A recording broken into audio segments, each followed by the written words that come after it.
आगाह कयां खे दादू मां अहम ख़बर आहे। ककर थाणे जे हद इंडस हाईवे ते कार कल्टी थी आहे। औरत ऐं ॿारो फोती विया आहिनि, जॾहिं त 4 ॼणा ज़ख़्मी आहिनि।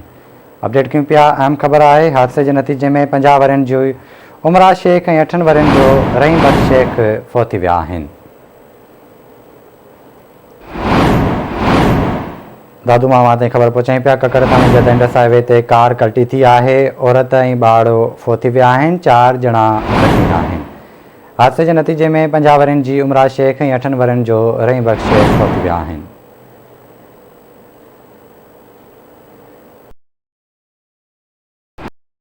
दादू मामा ताईं ख़बर पहुचाई पिया। ककर थाणे जे हद इंडस हाईवे ते कार कल्टी थी आहे। औरत ऐं ॿारो फोती विया आहिनि, जॾहिं त 4 ॼणा ज़ख़्मी आहिनि। हादसे जे नतीजे में 50 वरनि जी उमराज शेख ऐं 8 वरनि जो रहीम बख्श शेख फोती विया आहिनि।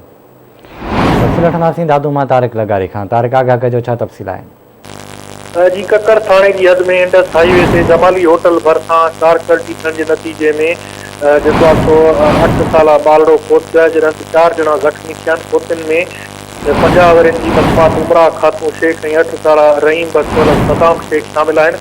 2 ॼणा फोत ऐं 4 ॼणा ज़ख़्मी थियण वारे वाक़े में मां तव्हांखे ॿुधाईंदो हलां त जेके ज़ख़्मी ऐं फोती आहिनि उन्हनि जो तालुक़ु दादू शहर जे नजम कॉलोनी सां ॿुधायो पियो वञे।